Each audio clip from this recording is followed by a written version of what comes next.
Assalamualaikum warahmatullahi wabarakatuh.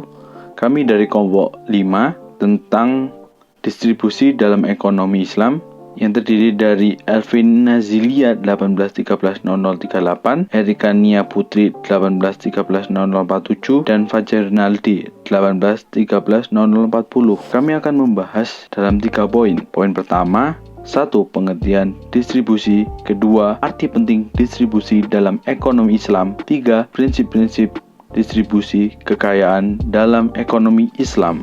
Saya Fajar Rinaldi akan menjelaskan poin pertama, pengertian distribusi. Dalam Kamus Bahasa Indonesia, pengertian distribusi adalah pembagian pengiriman barang-barang kepada orang banyak atau ke beberapa tempat. Distribusi adalah saluran yang digunakan oleh produsen untuk menyalurkan produk sampai ke konsumen atau berbagai aktivitas perusahaan yang mengupayakan agar produk sampai ke tangan konsumen. Definisi distribusi yang lain, menurut ilmuwan ekonomi konvensional, Philip Kotler mendefinisikan distribusi adalah himpunan perusahaan dan perorangan yang mengambil alih hak atau membantu dalam mengalihkan hak atas barang atau jasa tersebut berpindah dari produsen ke konsumen. Secara garis besar, distribusi dapat diartikan sebagai kegiatan pemasaran yang berusaha memperlancar dan mempermudah penyampaian barang dan jasa dari produsen ke konsumen, sehingga penggunaan sesuai dengan yang diperlukan, jenis, harga, tempat, dan saat yang dibutuhkan. Itulah pengertian distribusi secara umum. Selanjutnya akan dijelaskan poin-poin lainnya oleh teman-teman dari kelompok 5. Terima kasih dari saya. Baik, saya akan menjelaskan arti penting distribusi dalam ekonomi Islam. Islam itu sebagai sistem hidup dan merupakan agama yang universal, sebab memutar segala aspek kehidupan, baik yang terkait dalam aspek ekonomi, sosial, politik, dan budaya. Terdapat bidang kajian yang terpenting dalam perekonomian adalah bidang distribusi. Distribusi menjadi posisi penting dari teori ekonomi mikro, baik dalam sistem ekonomi Islam maupun kapitalis. Sebab pembahasan dalam bidang distribusi ini tidak hanya berkaitan dengan aspek ekonomi, tetapi juga terdapat aspek sosial dan politik, sehingga menjadi perhatian bagi aliran pemikir ekonomi Islam dan konvensional sampai saat ini.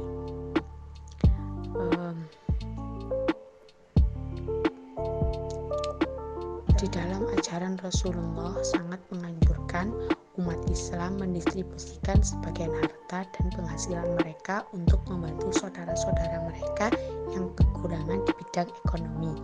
Distribusi yang dimaksud Nabi terbagi menjadi 2 jenis, yaitu ada distribusi barang dan jasa yang berupa penyaluran atau penyimpanan barang atau jasa dari produsen ke konsumen dan para pemakai, dan penyaluran sebagai harta kepada orang-orang yang membutuhkan sebagai wujud solidaritas sosial. Rasulullah juga melarang umat Islam menimbun barang dan tidak mendistribusikannya ke pasar. Penimbunan barang atau ihtikar biasanya dilakukan dengan tujuan untuk dijual ketika barang sudah sedikit atau langka sehingga harganya mahal. Penimbunan termasuk aktivitas ekonomi yang mengandung kezaliman dan karenanya itu berdosa. Rasulullah juga mengatakan bahwa mendistribusikan harta dengan cara memberikannya kepada orang lain dapat mencegah pelakunya dari siksa api neraka. Dalam menjalankan proses distribusi dibutuhkan kriteria atau prinsip yang menentukan dan berlaku bagi siapa saja yang memiliki hubungan dengan kekayaan dan pendapatan. Kriteria distribusi yang memungkinkan cukup banyak sehingga menyebabkan perbedaan perolehan antara individu. Kriterianya itu meliputi apa saja, yaitu pertukaran, kebutuhan, kekuasaan, dan sistem sosial atau nilai etis. Kriteria pertukaran dan kebutuhan berbeda dengan prinsip balas jasa yang memandang usaha dan kontribusi aktual sebagai dasar kontribusi. distribusi sebagaimana dirujuk oleh istilah daulah dalam Al-Quran. Quran Surah Al-Hasyr ayat 59 yang berbunyi A'udzubillahi minasyaitonirrajim. Bismillahirrahmanirrahim.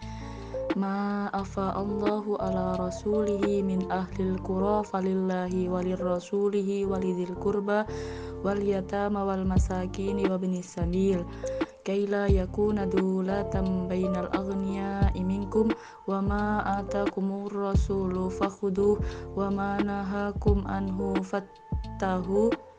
fantahu wattaqullah innallaha syadidul iqab, yang mempunyai arti harta rampasan dari mereka yang diberikan Allah kepada Rasulnya yang berasal dari penduduk beberapa negeri adalah untuk Allah, Rasul, kerabat Rasul, anak-anak yatim, orang yang miskin, dan untuk orang-orang dalam perjalanan, agar harta itu jangan hanya beredar di antara orang-orang kaya saja, di antaranya kamu.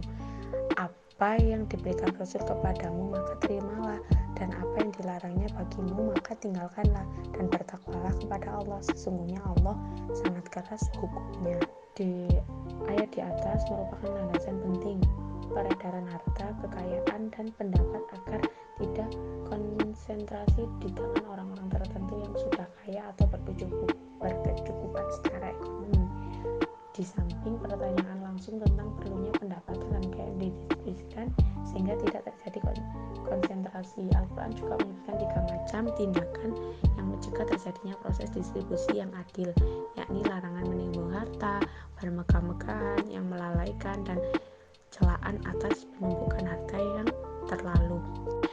Selanjutnya, dalam skema distribusi perlu didefinisikan melalui kebijakan distribusi berdasarkan aturan syariah dengan seluruh implikasi ekonominya. Skema distribusi itu meliputi 2 macam. Macam pertama, distribusi praproduksi atas sumber daya atau kekayaan alam. Antara lain, yang pertama, kemitraan untuk mengatasi kesenjangan antara individu yang diakibatkan oleh perbedaan kuantitas aset produktif baik berupa kepentingan publik maupun beberapa jenis sumber daya alam. Yang kedua, larangan membatasi akses ekonomi karena bertentangan dengan prinsip kemitraan atas manfaat kekayaan alam di tanah yang tidak bertuan. Yang ketiga, merampas tanah yang tidak produktif untuk tujuan produktif melalui mekanisme iqta. Yang keempat, regulasi barang tambang untuk kesejahteraan publik. Yang kelima, efisiensi sumber daya air dan sumber daya alam tabarukan. Yang kedua, ada regulasi distribusi output produksi, kekayaan, dan pendapatan yang diantara lain sebagai surplus pemanfaatan modal produksi, yang kedua sebagai warisan untuk pemerataan kekayaan, yang ketiga sebagai zakat sebagai solidaritas sosial, selanjutnya wakaf sebagai filantropi sosial, hadiah tanpa pamrih, dan kesejahteraan bersama. Selanjutnya membahas tentang prinsip-prinsip distribusi dalam ekonomi Islam. Yang pertama, ada pemenuhan kebutuhan bagi semua makhluk. Kedua, menimbulkan efek positif bagi pemberinya. Ketiga, menciptakan kebaikan di antara semua orang, baik orang kaya maupun yang miskin. Keempat, mengurangi kesenjangan pendapatan dan kekayaan. Dan yang kelima, ada pemanfaatan lebih baik terhadap sumber daya alam. Selanjutnya, adapun prinsip utama dalam konsep distribusi menurut pandangan Islam ialah peningkatan dan pembagian hasil kekayaan agar sirkulasi kekayaan dapat ditingkatkan, sehingga kekayaan yang ada dapat melimpah dengan merata dan tidak hanya beredar di antara golongan tertentu saja. Nah, secara umum, sistem distribusi dalam Islam merealisasikan tujuan umum syariat Islam, di antaranya yaitu ada selalu menghiasi amal dengan niat ibadah yang ikhlas, lalu transparan dan kondisi barangnya halal serta tidak membahayakan, lalu adil dan tidak mengerjakan hal-hal yang di dalam Islam. Nah, selanjutnya, tolong menolong, toleransi dan sedekah, dan terakhir ada mencari keuntungan yang wajar. Nah, di Islam ini sendiri telah melarang penimbunan atau hal-hal yang menghambat pendistribusian barang sampai ke konsumen. Menimbun memiliki arti yaitu membeli barang dalam jumlah yang banyak, kemudian menyimpannya dengan maksud untuk menjualnya saat atau dengan harga yang sangat tinggi. Penimbunan ini dilarang dalam Islam. Hal ini dikarenakan agar supaya harta tidak hanya beredar di kalangan orang-orang tertentu saja.